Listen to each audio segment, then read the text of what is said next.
It's going. How are you? I'm fine, thank you. Good, good. So here we are for the release of your new solo album. Yeah, yeah. Well, how do you feel about this new release?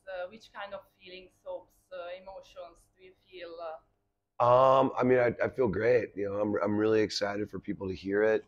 The reaction to Beyond has been great, and I'm really excited for people to hear the rest of the album. Like it's just, if they like that, they're gonna love the rest of it because it's kind of goes in all different directions, great styles of music, great playing, and it's just yeah. I'm pretty stoked. Well, and you choose to title this album as CMF2, Yep. and you released your first solo album Right. in 2020, and it's titled Cory Motherfucking Taylor, Yeah, right? yeah. Well, why did you choose this title for your second release after the previous one? It just was easy. Like I wanted to put the impetus more on the music itself, and just spending all this time trying to come up with like a decent album title sometimes will give you a headache. So for me, I was like, you know what, we're just gonna go one, two, three, basically, just kind of just name it like numerical and try to do it in a way that is also interesting. So for me, it was just about just making sure that the focus was more on the music than the title of the album. Listening to your first album, I felt like in those songs you try to put all your tasting of music. I mean, Kind all of, your yeah. influences. I feel like something like Johnny Cash, Right. or there is an homage to AC/DC. Yeah. But in this new album, I feel like you put all your musical experience that you did during your career. Yeah. So it feels like in post-traumatic blues, Right. it feels like something like, I mean, Slipknot, but Right. in behind I think you try to show another aspects of yourself as Right. musician and people. So how did you work on this new album? Which kind of also musical aspects you try to focus most for this album? That's a good question. Well, with the first album, it was really just a collection of songs that I've had laying around for years. And I figured if there was ever going to be an opportunity to release those and record them and really focus and make them pretty rad, it would be that time. So there really wasn't any plan for the first one. The second one, when I realized that people really enjoyed it and the songs fit in really well with the stuff from Slipknot, stuff from Stone Sour, like the acoustic stuff, it helped me kind of figure out how to focus the second album, really make it, kind of better and explore music a little further, add a little more like the modern stuff that that people know me for. I just take the songwriting even further. So for me, it was really about making sure that every album after is a step further. So you start with the first album, which was just kind of like okay, here we are. And then the second album is like, okay, here we're going. This is where we're going. Well, and which kind of, I mean, hopes or feeling lead you to write this album? I mean, which kind of spirit did you try to reach for this? Oh yeah. Well, I mean, the things that I tried to touch on were obviously stuff like depression, which I've dealt with in my life. Post-traumatic blues is about dealing with PTSD.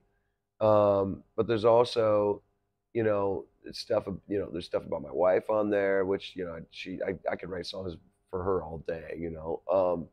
And there's just, there's other stuff. It's like the more satirical kind of playful side, which is like, all I want is hate, which is kind of a piss take of a very, very famous song. So I just wanted it to feel very rounded. I kind of feel like a ton of emotions were kind of represented, and not to just come from my standpoint. Like Breath of Fresh Smoke is a song where it's more about the person in the song, not essentially me. So I wanted to make sure that I was kind of drawing from all kinds of influences and trying to create something that was just a very interesting listen. Thinking about the art cover of this new Right. CMF2, Yeah. I mean, there are a lot of people that remind all of the aspect of your personality, Right. all of your souls. And I would like to ask you, who is Corey Taylor with wearing a mask, and who is Corey Taylor under your mask? I mean, musically, who is Corey Taylor? That's a good question. Yeah. Um, I think it's a little bit of all of them, you know, to be honest. I mean, there's bits and pieces that kind of come out. There's different sides, obviously, that come out when I'm in the mask. There's different sides that come out when I'm out of the mask. Musically, I couldn't be more all over the charts, you know, like there's so many different styles of music that I enjoy, so many different challenges that I like to explore as far as like writing music, performing music. Um, to me, it really kind of comes down to the moment, you know. I mean, because we're all different people depending on different moments, you know. There's the core person, and then there's the moment person, you know. And depending on what we're dealing with at the time, I think it can be completely different, you know. So for me, then that's kind of a representation of what that album cover is the fact that none of us are the same from moment to moment. You know, we may be the same person in a through line kind of through our lives, you know, we may change and do whatever, but at any given moment, we could be a different person depending on what we're having to deal with. I would like to ask you, how do you work to present your songs live? I mean, do you think about a tour about your new album? Oh, Which yeah. kind of, I mean, you're focused on the main musical elements that you Right. would like to present with your new songs. I when I sit down to write a set list out, I try to make sure that it's interesting to me and interesting to the band and then interesting to the audience, you know.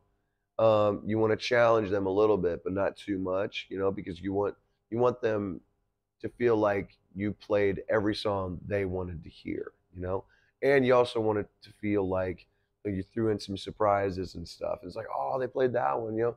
So it's really a dance. It's about trying to make sure that everything you're known for is represented. So I put in a little Slipknot, put in a little Stone Sour. I try to pepper in the solo songs that people want to hear, the solo songs that I want to play, and every once in a while just throw in a couple covers that people really want to hear, especially the stuff that we've recorded. So it can be a challenge, but it's also a lot of fun because when you sit and write it down, you never know if that's the way it's going to stay because you'll always probably change it. So thank you very much. Well, thank you.